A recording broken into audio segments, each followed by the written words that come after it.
बिस्मिल्लाहिर्रहमानिर्रहीम। अस्सलाम वालेकुम नाज़रीन, आप यूट्यूब चैनल देख रहे हैं। मैं इमरान खान हूँ। नाज़रीन, इमरान खान साहब से मुलाकात उनकी बहन की हुई है। लगभग 1 महीने तक इमरान खान साहब को आइसोलेशन में रखा गया। उनकी किसी से मुलाकात नहीं होने दी गई और वजह आसिम मुनीर साहब का वो मामला जो अटका हुआ था उनके नोटिफिकेशन का, कि उनके मामला सारे ठीक हो जाएँ, यानी 27वीं आईनी तरमीम इस बीच में हो गई। इमरान खान साहब से किसी को नहीं मिलवाया गया। अभी तो इमरान खान साहब को ये नहीं पता कि 27वीं आईनी तरमीम ने पाकिस्तानियों के साथ किया क्या है। ये मुख्तसर मुलाकात हुई है 20 मिनट की, और 20 मिनट की मुलाकात में जितनी चीज़ें हो सकती थी बस वही इमरान खान साहब को बताई गई और उन्होंने फटाफट पैगामात बाहर भिजवाए हैं। कुछ अपनी पार्टी के बारे में, कुछ अवाम के बारे में और कुछ सूरत हाल के बारे में। जो इमरान खान साहब ने चीज़ें बताई वो मैं आपके साथ शेयर कर देता हूँ, और जो उज़्मा खान वहाँ पर देख कर आई वो भी मैं आपके साथ शेयर कर देता हूँ। एक तो 4 हफ्ते तक इमरान खान साहब को लगभग किसी को मिलने नहीं दिया गया, यानी उन्हें आइसोलेशन में रखा गया। और ना सिर्फ इमरान खान साहब को, जब उनकी अहलिया बुशरा बीबी, उनकी भी मुलाकातें बंद की गई हैं। उनके जो फैमिली मेम्बर हैं उन्हें भी नहीं मिलने दिया जा रहा, उनकी बच्चियों को अपनी वालदा से मिलने नहीं दिया जा रहा। तो ये सूरत हाल तो इमरान खान साहब फेस कर रहे हैं।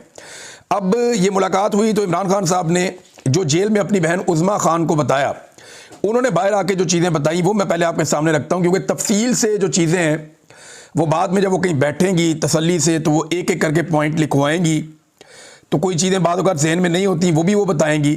तो फिर उसके बाद इमरान खान साहब का एक स्टेटमेंट जारी किया जाएगा उनके अपने सोशल मीडिया से, एक्स अकाउंट से। लेकिन अब तक हमारे पास जो इन्फॉर्मेशन है जो उन्होंने बाहर आकर बताया वो मैं आपको बताया दूँ। एक उन्होंने कहा जी कि 4 हफ्ते से इमरान खान साहब बता रहे हैं कि उन्हें किसी को मिलने नहीं दिया गया। एक तो इमरान खान साहब की सेहत, वो कह रही है ठीक है, सेहत खराब नहीं है, इमरान खान साहब डटे हुए हैं। ये ऑब्जर्वेशन है कि इमरान खान साहब डट कर खड़े हुए हैं, उनकी सेहत ठीक है, लेकिन वो ज़हनी तौर पे बहुत डिस्टर्ब थे और बहुत गुस्से में थे।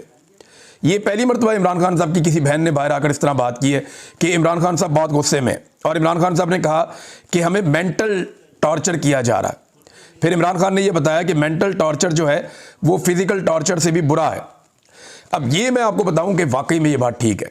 वो मुझे अच्छी तरह याद है कि मैं एक दौर ऐसा भी था जब मैं ISI की हिरासत में था, तो मैं ये कहता था कि वो मारने ही आ जाओ यार, कोई आ तो जाओ, यानी बंदे की शक्ल ही नहीं देखी हुई, नीचे से रोटी आ रही है, कोई बंदा बात ही नहीं कर रहा आपसे, तो फिर आपको बहुत बुरा लगता है। ये इस टॉर्चर को वही समझ सकता है जो इस टॉर्चर से गुजरा हो। क्योंकि मैं इस टॉर्चर से गुजरा हूँ बड़े लंबे अरसे के लिए, तो मुझे आइडिया है कि जब आपको आइसोलेट कर दिया जाता है, आपके साथ कोई बात नहीं करता, आपसे कोई मुलाकात नहीं करता, या आप अपने लोगों के बारे में नहीं जानते या वो आपके बारे में नहीं जानते, तो बड़ी कोफ्त होती है, बहुत खौफनाक किस्म की इंसान की मेंटल कंडीशन हो जाती है। तो इमरान खान साहब जैसे मजबूत आसाब के आदमी को मेंटल टॉर्चर किया जा रहा है और ये फिजिकल टॉर्चर से बुरा है, ये इमरान खान साहब ने कहा।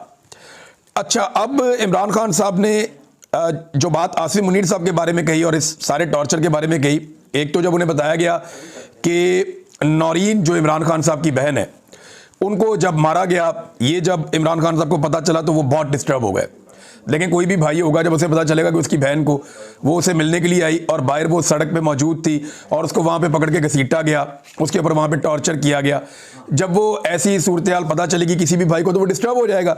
तो इमरान खान साहब डिस्टर्ब हो गए। अब उज़्मा खान साहिबा ने ये कहा कि मैं ज़रा अच्छे अल्फाज में बताती हूँ, क्योंकि मैं भी जानता हूँ, आप सारे भी जानते हैं कि इमरान खान साहब ने किस किस्म के अल्फाज इस्तेमाल किए होंगे जेल के अंदर बैठकर।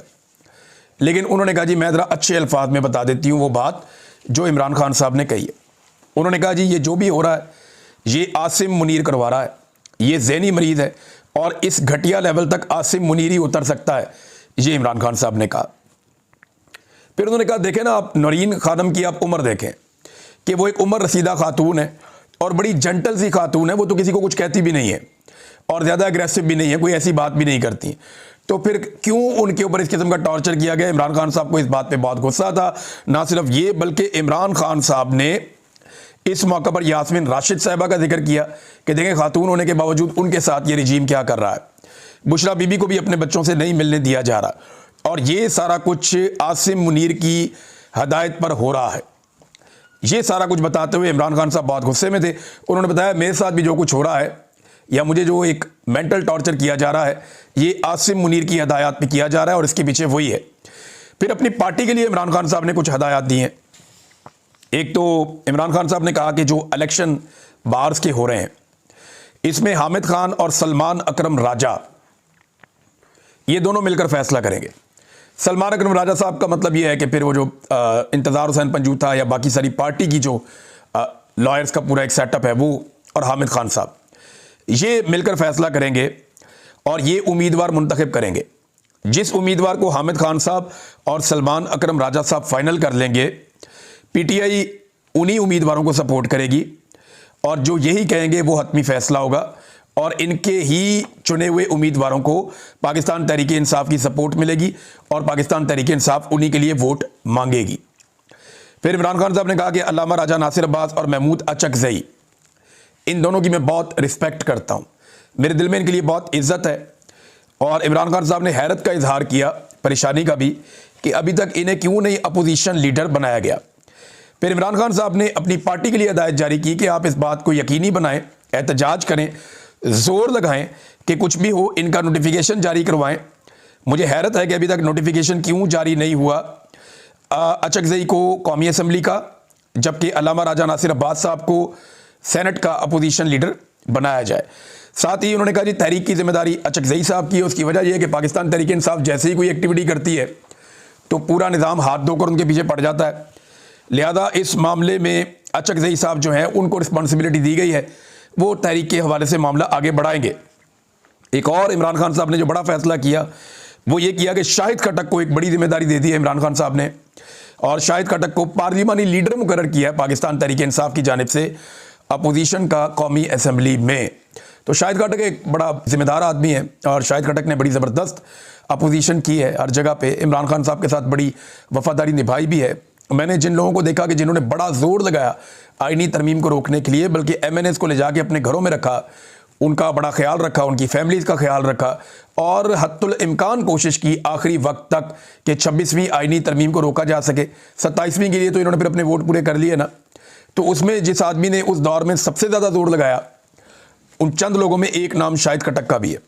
तो शाहिद खटक ने, ये वो शख्सियत है जो हर दफ़ा अडयाला जेल के बाहर भी पहुँचता रहा, इमरान खान साहब की बहनों के साथ भी खड़ा रहा, इसके बाद टॉर्चर भी हुआ एमएनए होने के बावजूद, धक्कम पेल हुई बार बार, लेकिन ये इमरान खान की बहनों के साथ डट कर खड़ा रहा। तो ये शाहिद खटक जो है उनको बना दिया गया इमरान खान साहब की जानिब से पार्लिमानी लीडर पाकिस्तान तहरीक इंसाफ का। ये नौजवानों के ऊपर इमरान खान साहब का बढ़ता हुआ एतमाद है और वो नौजवानों को फ्रंट फुट के ऊपर लेकर आ रहे हैं। सुहेल अफरीदी को लाए, सुहेल अफरीदी की पूरी टीम आई, नौजवान बहुत बड़े पैमाने पर आगे आए। अब शाहिद खटक को लाकर एक और मैसेज जो है वो इमरान खान साहब ने कन्वे किया। तो सुहेल अफरीदी के बारे में भी इमरान खान साहब ने पैगाम दिया, ये बड़ा इंपॉर्टेंट है। इमरान खान साहब ने कहा जी मैं सुहेल अफरीदी को अप्रिशिएट करता हूं, मैं उससे खुश हूं। बस उनके लिए इमरान खान साहब ने पैगाम ये भेजा कि फ्रंट फुट पर रहें, मैं सुहेल अफरीदी को सपोर्ट करता हूं, इसको सपोर्ट करूंगा, फ्रंट फुट के ऊपर रहें, क्योंकि मुल्क में आइन और कानून मौजूद नहीं है तो ज़रा अग्रेसिव होकर अपनी हिकमत अमली को आगे चलाया जाए। तो सुहेल अफरीदी ने जो किया इमरान खान साहब उससे खुश हैं। और साथ में इमरान खान साहब बार बार ये कहते रहे कि कैद तन्हाई बहुत बुरी है, बहुत बुरी चीज़ है। अच्छा, इमरान खान साहब गुस्से में थे, ये उनकी बहन ने बार बार बात दोहराई, वो डिस्टर्ब भी थे, ये भी बात बार बार दोहराई।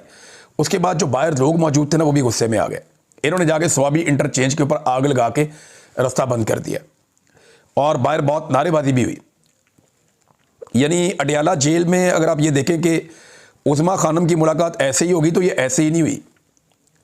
ये पाकिस्तान तहरीक इंसाफ के एमएनएज, एमपीए, सेनेटर्स बड़ी तादाद में ये पहुंचे अडयाला जेल के बाहर। पंजाब से और खैबर पख्तूनख्वा में बड़ी तादाद में कारकुन अडयाला जेल के बाहर रुकावटें अबूर करते हुए पहुंचे और वहाँ बहुत बड़ी तादाद में लोग थे, बड़ी नारेबाजी हुई। तो ऐसी जगह के ऊपर कंट्रोल करते हुए खुदा न खास्ता कोई हादसा हो सकता है, लिहाजा हुकूमत को भी इस बात का एहसास हो गया कि नहीं, अब मुलाकात हमें करवानी पड़ेगी। ये घी सीधी उंगली से नहीं निकला, पाकिस्तान तहरीक इंसाफ को उंगली टेढ़ी करनी पड़ी है। इसे कहते हैं इत्तफाक में बरकत, इसे कहते हैं मुज़ामत। जब आप मुज़ामत करते हैं, जब आप मुकाबला करते हैं तो कोई ना कोई रास्ता आपके लिए निकलता है और ऐसा ही रास्ता इमरान खान साहब के लिए निकला। इमरान खान साहब की कोई खैर खबर नहीं थी, मुख्तलिफ ममालिक के मीडिया ने तो बड़ी नेगेटिव रिपोर्टिंग भी कर दी थी, लेकिन अच्छी बात यह है कि अब इमरान खान साहब की बाकायदा मुलाकात